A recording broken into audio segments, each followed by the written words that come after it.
Hey everybody, welcome back to another edition of FSi DFS Fantasy NASCAR. I'm your host MegaRuler31, flying solo today because TK Nation 47 is off getting married. So congratulations to him and blessings to he and his wife and their future life together. So excited about that. It's my birthday today. It's gonna be a good day. We got Syracuse playing Notre Dame. We got some Xfinity racing this afternoon too. We got some World Series baseball tonight. So just ready to get into the slate. Watch practice and qualifying, and there were a couple hiccups there and mechanical things. So there's gonna be a little bit of chalk on the bottom. So this is the final cutoff race before the grand finale next week. So NASCAR season, it's been a grind since February, but it's winding down now. So we just have this and Cup, and then all three race next week, and then we're into the off season, which is one of the shortest off seasons in sports because we're back again in about 90 days when Daytona kicks off again. So let's start up at the top. Let's start with the playoff standings first, as we probably should. So Noah Gragson won last week. Josh Berry won the week before, so those two are locked into the Final Four. So there's two spots still up for grabs. And right now, Ty Gibbs has about a 30-point lead. So unless he wrecks early on or has a catastrophic day, I think he can probably make it in on points. So should be pretty safe. Nothing's a lock here. There's still potential for him not to make it, but it's very likely that he will. So still leaves one spot up for grabs. So within probably 10, 15 points in this range is Allgaier, Allmendinger, and Austin Hill. So I think each one of them potentially, if it's going to be getting in by points, especially if we have a new winner here and it's not somebody in the playoffs, then I think those are the guys that really are going to be fighting for points here. Brandon Jones and Sam Mayer have a lot of work to do, and I think mathematically, unless all the playoff guys crash into each other and take each other out, which could happen, but probably not likely, you really need probably Jones or Mayer to win this race to get into the next round. So that's how we set up. So Brandon Jones has a lot of work to do. He won the pole. He won the spring race. Seventh in practice, top 10 average here. So, Brandon Jones, I always probably say is like a GPP play.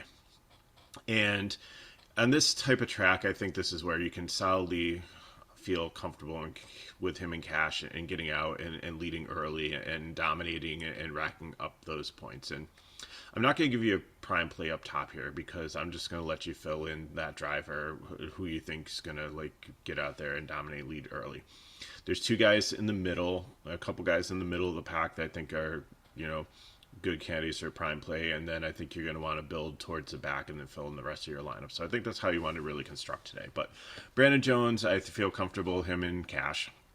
Again, I think he'll get out there. I think he can lead early, and I think he'll have a decent race. Sheldon Creed is second. He's 30th here in the spring. He was second overall in practice, and he has a top 10 average here, but most of that was based on trucks. He's just had some bad luck recently with accidents and just wrong spot, wrong time. So he's a GPP for me here. I think there's much stronger contenders up here, and he really has nothing to race for, which bodes well for going more for the win than trying to get stage points and stuff like that. Sammy Smith is a really good short track driver, and I think he's in this 18 car permanently next season too. So a lot of momentum going forward here. He's seventh in the spring. His overall average of this track isn't that great, but overall in short tracks he is good. So I'm going to say he's his GPP play here. And in a GPP, I don't struggle playing him with another dominator up top here. In cash, I'm going to kind of limit maybe one or two here because I think there's some guys in the middle of the pack that can get up there and potentially lead. Ty Gibbs, I think he's going to be very high owned. I think he's going to be very popular. I remember the first race here this season where he and I believe it was Mayer got into a little bit of a tangle, and it spilled over into pit road after the race. And this is the one where I was calling Gibbs a sissy because he gets in a fight with Mayer, and he won't refuse. He doesn't take his helmet off. He's like throwing hands and stuff, and he's like still wearing his helmet. Where Mayer has his helmet off and is just ready to go at it. So I don't think we'll see anything like that. I think there's been a lot of maturity since then. But he's good here. He led some laps in the spring. His first overall in practice. Looks to have a good car, but I don't know. I think that he can't be too aggressive. He doesn't need the win. I think he'll go out there and play more for stage points. Where in stage 3, that might put him behind a little bit. So I just can't play him in cash. Noah Gragson, I think you can play him in cash here. He is locked in.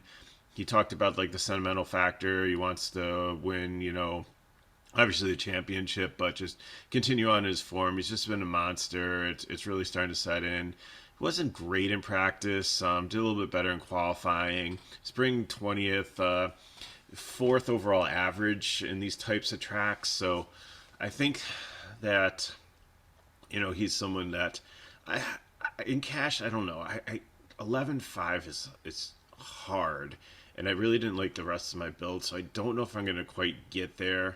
I think I'm really liking Jones here, or maybe the next guy, Allgaier, but I don't know. In the spring, he wasn't in an accident. He did finish the race, but he finished in 29th, so I didn't really look to see like what exactly happened there. But he does have a good average here. He's okay in practice, and he does have some work to do. But then again, maybe if some of the other guys struggle and he can get there safely in points, does he risk trying to go for the win?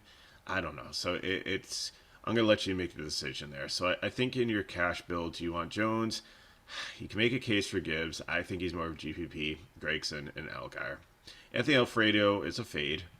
I'm not sure if he's going to be back in this car. I'm not sure. I heard some rumors like our Motorsports might be combining him with another team, or might not be fielding a team next year, but I've not seen anything confirmed on that yet. But I don't even know if Anthony Alfredo is going to be back next year in this ride.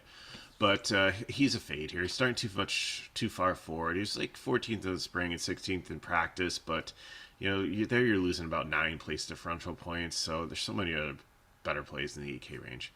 Riley Herbst, I think, is a better play here for 800 more as a GPP. He's had consistent top 10s at this track. And again, he's kind of like Salomon Creed, where he's just found so much trouble. Don't know if he's going to be back in this car next year.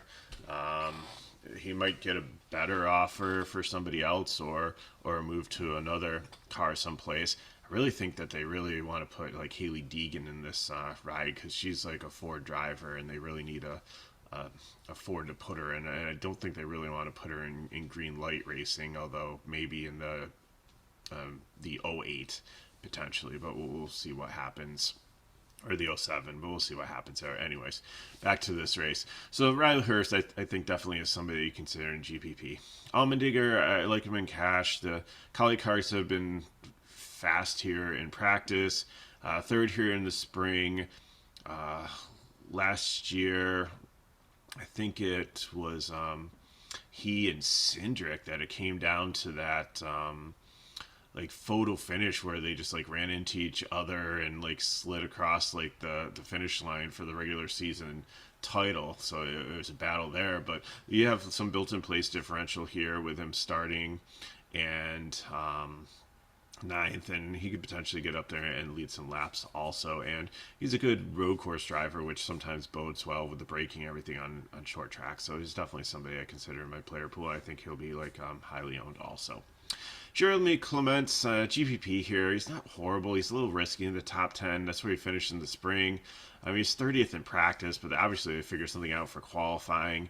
And that was just an anomaly, just looking at his history at these tracks. So decent here, but a bit risky. I think he probably ends up in top 15. I don't know if he advances deeper into the top 10, so not super interested there. Doug Burton is not returning to our Motorsports, and again, like I said, we don't know if our Motorsports is going to be around or if if they're going to bring Brett Moffitt back or like what's going to go on here. But he's going to be driving elsewhere next year. I didn't see where yet, but we'll see. Terrible race here in the spring. Not really good in practice. I think he's starting too far forward here. He's almost a fade for me, but his average has been decent. But then again, it was in Gibbs cars before, so not super interested. He might be a fade here. Joe Graff Jr. is definitely a fade. This guy is one of the most volatile drivers in Xfinity. Finds trouble even when it's not there. Starting way too far forward, so cancel him out there. Josh Berry, he's locked in also. Some place differential. I think you can play him in cash. I think he could get up there and definitely probably potentially lead some laps and have a good day finishing. He's a decent driver on these track. He won back here in 2021 in his rookie year. So I think there's definitely has a decent average on short tracks too. So spring wasn't that great, 19th. Practice wasn't great either. So if you want to look at those factors in the price tag, but it's a little bit of a savings here over Gibbs and Gregson and some more place differential. And I think he does have like win activity also. So Myatt Snyder, 65, not bad price. Starting a little bit far forward. I think he finishes potentially in the top 20, but top 15, I don't know. Same thing with Derek Griffith here. I think he's more of like a top 25 driver, so I think he's going to fall back a little bit. Now we come to Landon Castle. And I think a lot of people are going to lock in, I think he and Sam Mayer, who's had issues in qualifying. And Sam Mayer was trying to swing for the fences. So the first lap of qualifying, he was like rubbing back and forth, trying to warm up his tires because it was a cool day during the qualifying. So he was trying to get some heat into the tires to just go for it on the second lap. And on the second lap, he kind of missed his line on turn one, and he had a bad qualifying lap. And that's why he ended up here. So I think a lot of people are going to gravitate towards him and the place differential and everything. But I think for savings of $1,100, Castle is the play. And it just made the last guy in my lineup the difference between trying to fit a 4 or 5K guy into the difference in fitting like a 6 to a mid 6K guy in. And I really liked where it came out by using Castle. So that's why I'm going to label him as a prime play. Castle was second here in the spring. He was fifth in practice. And even though he was 16th overall average, I think he definitely, and these colleagues cars have been fast, I think he has some definite potential to advance here. So I really, really like him over Sam Mayer. If you can get both in your lineup, then good. But I really think you're going to, want to play some of the guys down the bottom for the place differential also. But in a GPP, if you want to be different and, play these two and sub out like Hill or Hemrick, who are going to be very, very chalky, and hope that one of them continue to have like mechanical issues or something and finish last and really don't accumulate many points with the place differential that you're paying for where they're starting, then that could be a winning strategy, but we'll have to see on that. Ryan Sieg, cash play here, definitely top 10 upside, 9th in the spring, 4th in practice, 13th overall. Usually a decent car, so I think he's definitely someone to look at also for your cash player pool. Riyad Kruth, really like this guy. He's an up-and-coming young driver. These Alpha Prime guys, Tommy Joe Martins usually was in these cars, and he's part of the owner of the team, and if he was starting this position at this track, we'd definitely be looking at him here. I think he's going to have high ownership, especially at the price tag. I know his average is only 31st, didn't race here in the spring, but he looked good in practice in 18th. I think he can get a top 20, so I think he's someone you can fill in to round out your cash lineup, or definitely playing a GPP.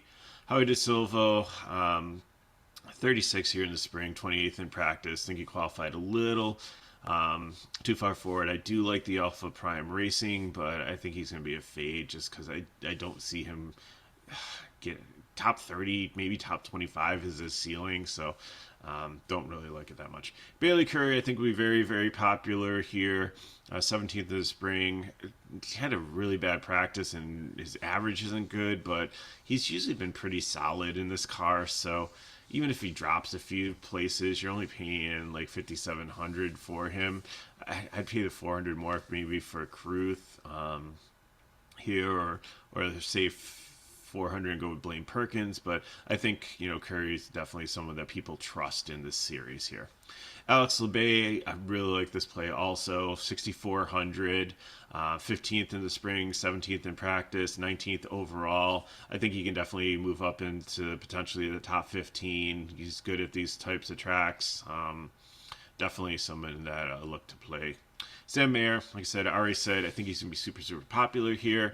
Debated on putting him in the prime play, but I just like the savings, Atlanta Castle. I feel that they're kind of the same, and I did watch practice, and he just really seemed to struggle finding lines and stuff. And I know that he did well here in the spring, but I just think maybe they'll be able to figure out the setup in the car. Maybe things will heat up and it'll come to him, but I just really didn't like, and he's got a lot of work to do here, and he's kind of a little bit behind the eight ball, not as bad as Austin Hill, but he's kind of going to be in traffic here, and if he presses too much around some of these like lesser cars that are around him, it could be catastrophic. So I don't know. I think you can still play him in cash. I think there's a lot of potential here, a lot of upside here, but I think Castle's a safer play. Blaine Perkins, like I said, he's someone we also trust here. 13th in practice, didn't race here in the spring. 34th overall average, but then he's in the R Motorsports car that was Brett Moffitt's, and Brett Moffitt's cars usually performed well here, 5,300.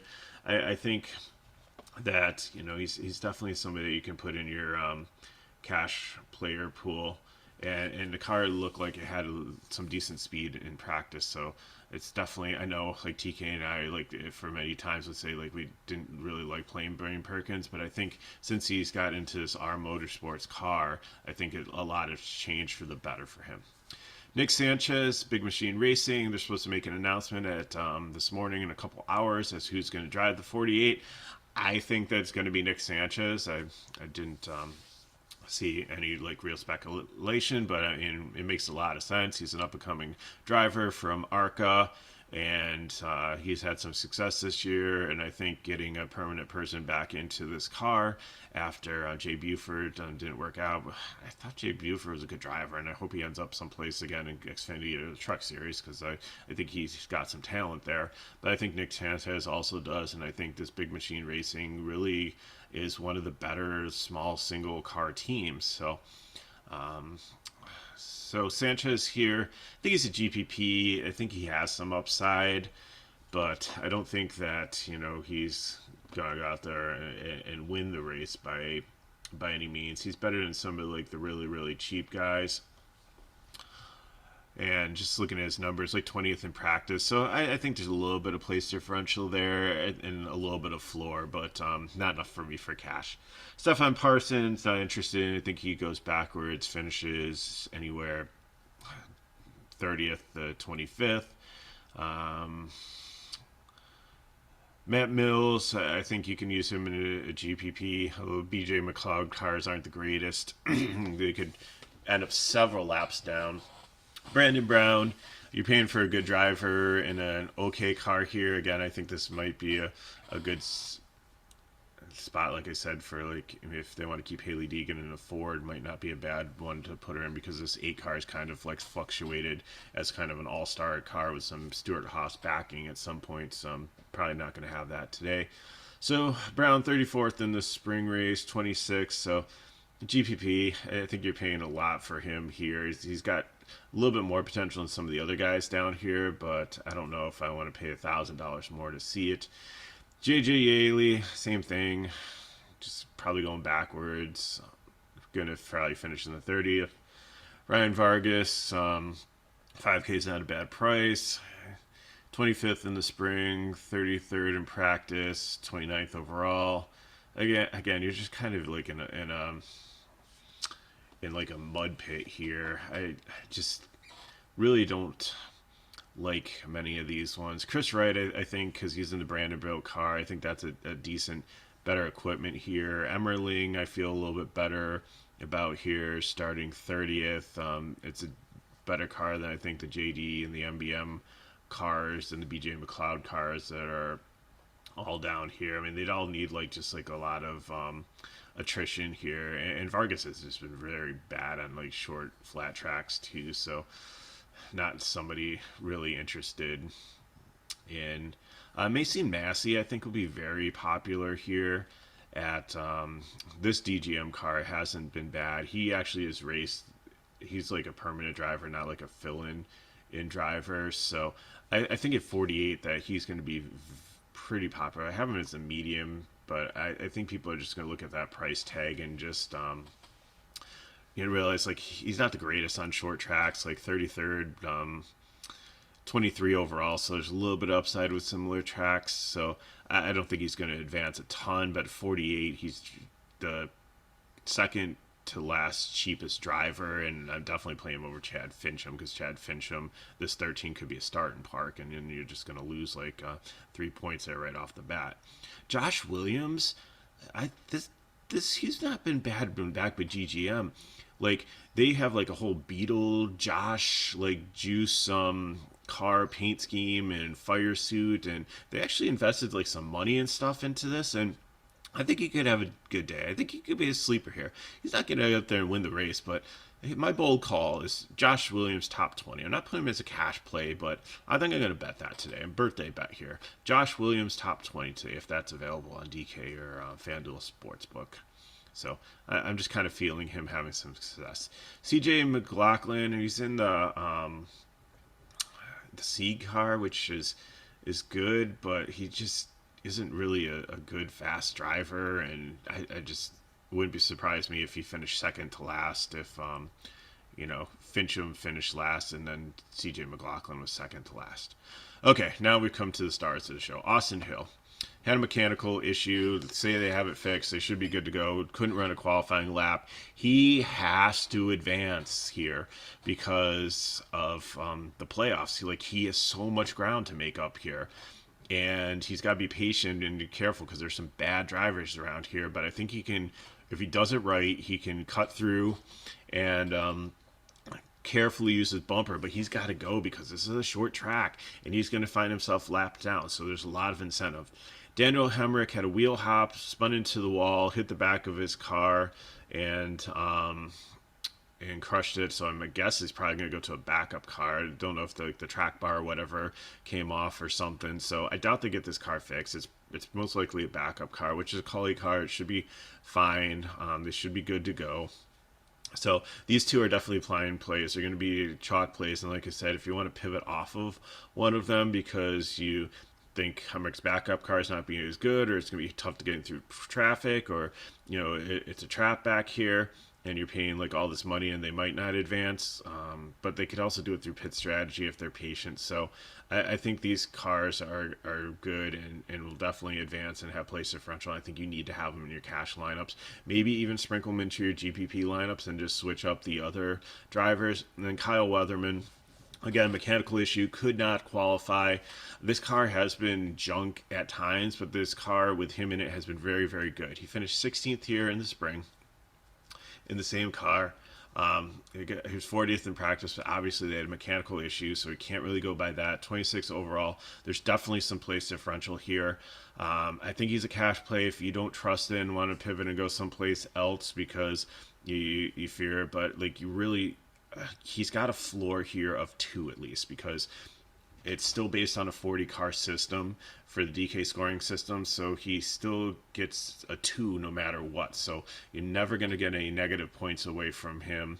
He's going to at least get 2 points here for 6,900, and he can only go up from there. So I think that's pretty much what I got. So like I said, I think most of the people are going to lock in Hill, Hemrick, probably Weatherman and Mayer, and then you pick your dominator up top, and then you see who else fits in your build. I am taking the savings and going Landon Castle, and that helps me get a better dominator up top and a nice mid-range play. And I said, there's some decent ones in the 6 to 7K range here, like Caruth or LeBay, or Sanchez a little high, Brown, or you can drop down to Mason Massey and then get up to Gregson or Gibbs too. So lots of ways to go with the slate. So wish you luck. If you have any questions, you can put them in the comments below. You can hit me up Twitter at Megaluru31. And if you want more information on FSi DFS and all the things that we cover, we got a lot going on. We got NBA basketball just started. McKinley's doing hockey. We've got soccer going on a couple more weeks, and we got World Cup coverage coming. And Gator and team are excellent at covering that. I'm doing EuroLeague basketball for free. That's there. We got my MLB playoffs. That's free to join also for, as long as that runs, and get in there, because then if you're in our Discord, you'll know if you play baseball. Spring training we've done for free also, so you'll be around for that. So lots of things to cover. So appreciate you watching. Please give the video a like, share it with your friends. Appreciate you guys watching all year. It's just been an amazing year of success our videos have had. And I'll be covering the Cup tonight, and we'll either get that out tonight or early tomorrow morning for you. So good luck, have a safe weekend, and we will see you next time.